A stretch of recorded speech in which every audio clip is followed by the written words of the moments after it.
Anybody from here, please? Yes, doctor. Dr. Christiansen, I just wanted to check with you. I delivered a patient last year. She had spent 7 years in getting pregnant. She received immunotherapy. We delivered her, and when she came back for a follow-up, I would tell her about contraception, and she would laugh it off and say, well, it took me 7 years to get pregnant, nothing would happen. And actually, 2 months ago, she had a urine pregnancy test positive.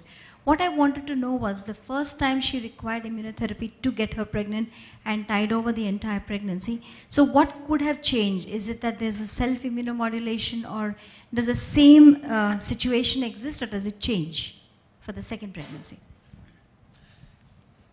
That's a good question. Our strategy is in my clinic that if we have a patient who have a successful pregnancy after immunotherapy with intravenous immunoglobulin and have a live birth at term, then the next time she comes to have a second child, we say, try again. We will continue. We will offer you ultrasound and into hormone measurement, but will not treat you again, because our experience is that if you have first had one successful pregnancy, then something have changed, and chance the next time is much better.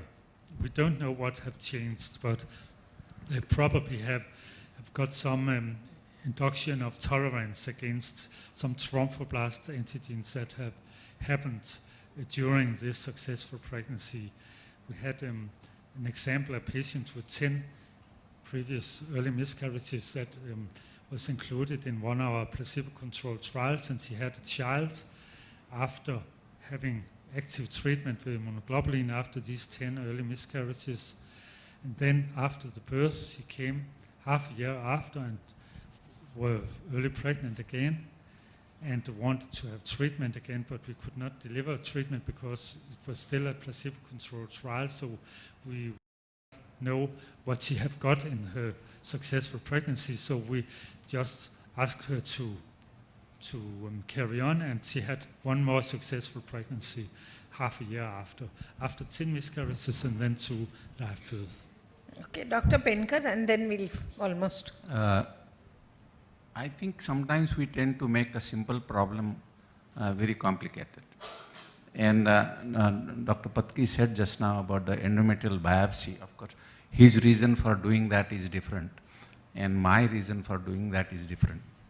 And that is finding out whether there is a tuberculosis. Now, diagnosis of tuberculosis hasn't remained as difficult as it was when I was a resident in the year 1968 and 69.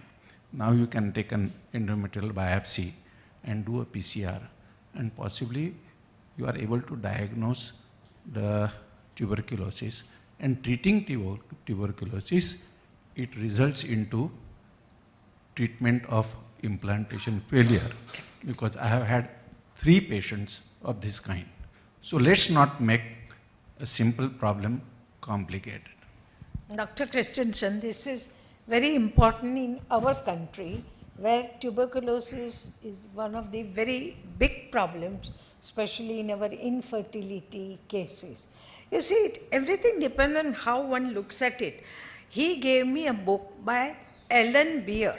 He has treated 7,000 cases, and he thinks everything is immunological. Anti-thyroid antibody, Crohn's disease, rheumatoid arthritis.